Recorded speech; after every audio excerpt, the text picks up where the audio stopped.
O eto nga mga kababayan, si Roque talagang mukhang delikado ho, mga bossing.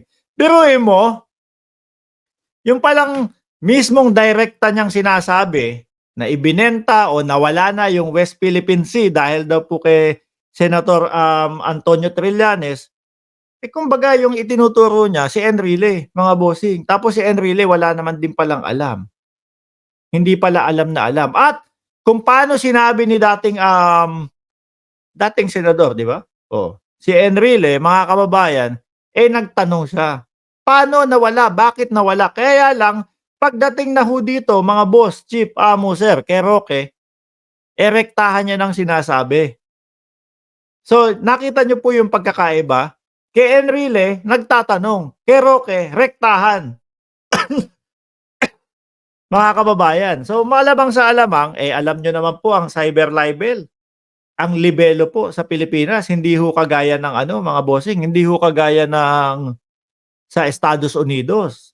Kaya si Maharlika ligtas sa kulong 'yan, hindi makakalaboso 'yan. Yun nga lang 'pag natalo siya sa kanyang mga kaso, malamang sa alamang ho, mga bossing, 2 milyon kay, Abel Bacudio, 2 milyon kay Uwi Quiñones, oh, tapos hindi pa makauwi ng Pilipinas dahil kay, Katunying. Pero ang sinasabi nilang nagkakaso sa kanila, nasa likod, ang gobyerno ng Pilipinas ho, mga kababayan.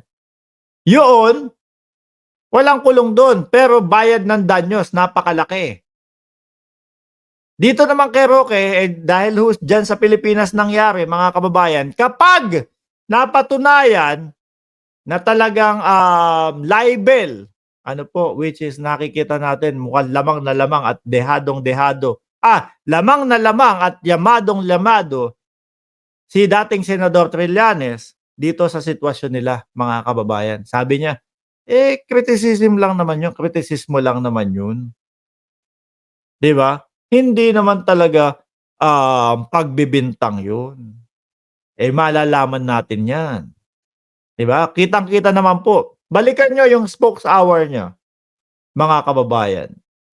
Balikan niyo yung spokes hour niya, mga kababayan. Oh, rektahan niyang sinabi. Tapos ano sino yung source? Si JPE daw po. Si JPE dun sa Senado nagtanong. Siya, rektahan niyang sinabi.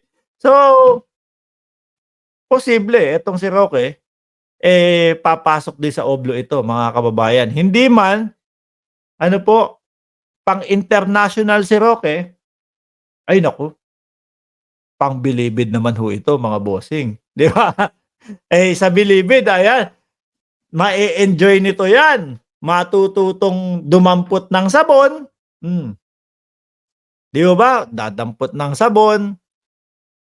Boss, puwede ka ding ano dun, magpamasahe sa oblo kung sakali, 'di ba? Puwede kang magdala ng ano dun, ng lotion, puwedeng, efficacent oil, ayan. Tsaka madami, alam mo, yung napansin ko ho doon sa loob ng kulungan ho, mga kababayan. Yung CR nila dun medyo hindi malinis ho, 'no? Meron hong mga tubo dun, may mga tubo yung papunta dun sa tubigan, madudumi ho yun, eh. Kumbaga puwedeng linisin ni Roque yung mga tubo dun, 'di ho ba? Kapagka siya ay napatunayan na guilty ho doon sa isinampang kaso ni dating Senador Trillanes. Malaki ang laban ni Trillanes kasi may ebidensya na at saka at the same time, mga bossing, pinag-aralan nila 'yan kung masasayang ba yung panahon nila o hindi. Kung may patutunguhan ba yung pagkakaso nila kay Banat Bay, etong kay, Harry Roque. May mga lawyer ho 'yan. Hindi naman ho pagka nagustuhan lang ni Trillanes sasampahan kita ng kaso, yun na yun. At pinag-aaralan ho 'yan, mga bossing. Ano? Pinag-aaralan ho 'yan. Madam Herminia Roque sabi, "Hello, Rafael Vivar." Oh. Hindi, yun, yun kasi yung napansin ko kapagka nanonood ako ng mga movie, yung mga Robin Padilla 'pag nasa loob ng oblo. Ano, sabi ko, "Ang dumi naman ng CR nila dun, hindi ba nililinis yun?" Oh, tas yung mga may tubo parang kinakalawang yung mga tubo dun. Oh, sabi madaming naka-topless din dun. 'Di ho ba, mga kababayan? Madami siyang magagawa doon kung sakali, mga kababayan. Yung paglilinis ng tubo, oh, gustong-gusto yun ng mga preso. Gustong-gusto ng mga preso yun. Bakit? Eh, siyempre lilinis yung kanilang mga tubo dun. Yung daluyan nung kanilang tubig, eh, magiging maayos. Eh, paano kung dun sila kumukuha ng ano, ng tubig? Sabi ni Shani, puwede niya ilaglag yung ilalaglag yung sabon, sabay yuyuko gano'n ano? Oh, ay nalaglag. Oh, 'di ho ba mga kababayan?